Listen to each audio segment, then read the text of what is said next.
Okay, you guys, what is up? The King of Lightning is here today to do Bleach Chapter 588 review. Now, if you didn't see it yesterday, click right here for the live reaction of the chapter. Now, that being said, I want to dive right in because this chapter had a pretty shocking reveal. And honestly, here's the thing, alright? Some people are still saying that Giselle is a girl, based on what Kubo said before. And meaning before this chapter, she was always referenced and mentioned to be a girl. Hence, she's still a girl. It's just that Yumachika's making a joke. That's the thing. Apparently, Yumachika made a joke, and Giselle is still a girl, according to some people. However, I don't buy that shit. I don't buy that shit because the moment Yumachika said, "You're a boy," she had that surprised face, like, like, oh my god, like I was just caught. Like she had that I was caught face. So, based on that face, and based on her reaction about the reeking of semen part, and how she immediately called in Bambi-chan. Therefore, you can say that she was heated because of this statement made by Yumachika. It seemed like she was caught. Therefore, it seems like she's guilty. Therefore, she turns into he. And that's just the way I see it. So, you can still say that she's a she, but based on, because again, from what I'm seeing, it's not a joke. Like there is no haha, like laugh my ass off, JK. No.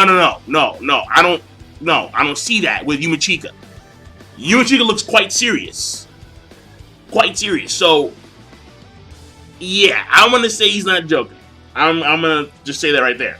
And then, by the way, I put the comment in the live reaction, and I'm gonna ask it now. How do you reek of the stuff? Like how does that work? Like, that's what's really throwing me off. How do you reek of jizz? Like, are you straight up, like, bathing in that shit? Like Michael Phelps, like, yeah, taking showers in it? Like, how does that work? Like the ultimate bukkake session. Like, how does that happen? Like, right before she left, or I should say he. Right before she left. Because Giselle could be a tranny. I don't know. Alright? She could be, like, half. I don't know. I have no idea. He, she, it. Okay? Point here is that it's like, how does that work? It's weird. It's weird. I mean, so, and the fact that Yumachika had a nose for it, that's also weird. Like, dude, like, apparently no one else smelled that. Ichigo kind of did fight him. So, but then again, in his case, it was like a long distance match because I think he did throw her at some point into a wall. Whatever. Point here is that Ichigo didn't smell it, but Yumachika, oh yeah, like immediately, oh yeah, like you reek of semen. So it's like, fucking. So Yumachika has a nose for that. So it makes you question not only what she, meaning Giselle, what Giselle's been doing, but also what Yumachika's been doing for the past few centuries. All right, so it's crazy, man. It's crazy. All right, it's just, it's kind of like Giselle had this massive, like, just cum dump session before she left before the invasion started. Like, seriously. So, whatever. Now, again, like, that's the most surprising part of the entire chapter by far. Like, jaws just dropped. Like, what the fuck? Like, what? No, that's crazy. So, that's that right there. Now, getting back to the beginning of the chapter. So, one part in the live reaction that I didn't understand at all was the dialogue that took place between Hashvald and Yhwach.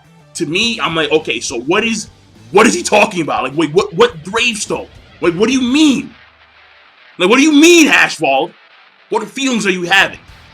And then I read Manga Panda. Now, manga reader, for some reason, I can't read their shit. I don't know why. I just can't. For some reason, like, whenever I go to, like, their website, I try and click on their scans, I can't read them. Whatever. I don't care. Manga Panda, I could.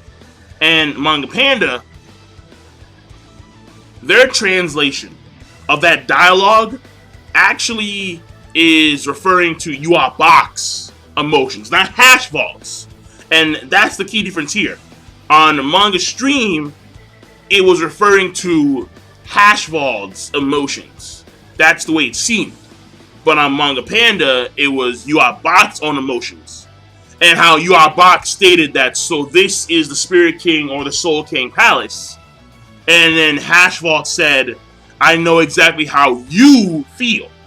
I know exactly how you feel, Your Majesty. And then you have Yhwach said, what are you talking about? And then he mentions how this is like a gravestone or a decrepit grave site.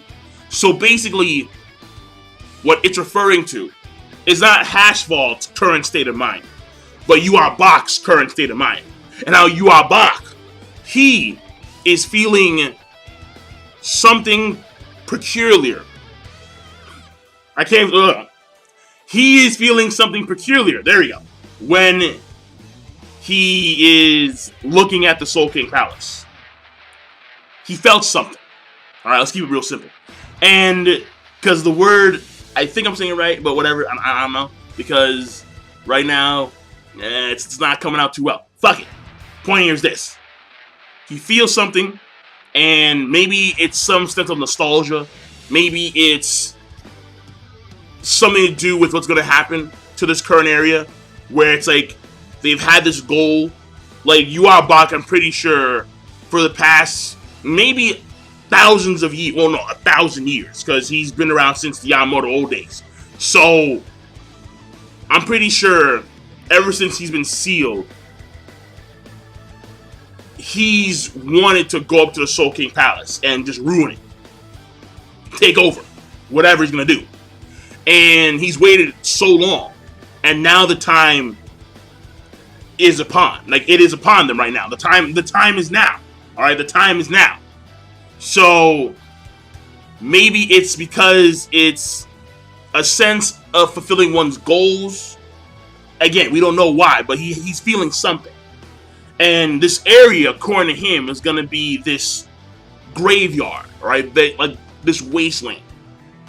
So it could be referring to something in the past where he has feelings kind of for the Soul King Palace area, but he's now slowly throwing them away. Or it's referring to a future event that's going to take place, meaning that he's going to destroy the Soul King Palace itself.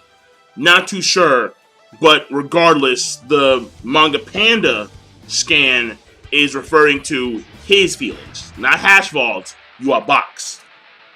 And then we have Kirinji come in there. And what I did find surprising about Kirinji is that it's Kirinji by himself. By himself. It's not the other Royal Guard. They're not coming in there helping him out at all. It's just him. Not even Kirinji's own. Like, you would figure that it would be Kirinji and, like, some people in his city to help him out. No, it's just Kirinji by himself. And maybe that's how it works. Like, you have Yhwach, he enters in there, and he faces off against Kirinji. He beats Kirinji.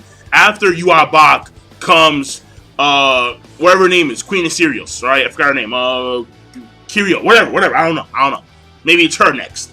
Then maybe it's gonna be, like, that system. Like, instead of having all of the Royal Guard just pack Yhwach, it's gonna be like the closer you get to the Soul King Palace area itself, another Royal Guard comes up to fight you, like, one-on-one. Something like that. Even though that kind of throws me off, but that may be the case. That may in fact be the case. So, unless they're gonna come, unless like Nehemiah comes, like, out of nowhere to assist Kirinji, then it's gonna be like a one-on-one. Unless they're that confident in themselves to take on Yhwach by themselves. which they should not be, because Yhwach is the same guy who wasteland Yamamoto. They should know full well that he has his Bankai. I think so. I don't see why not. He has Yama's Bankai. So, that's a massive threat. The entire area is going to be...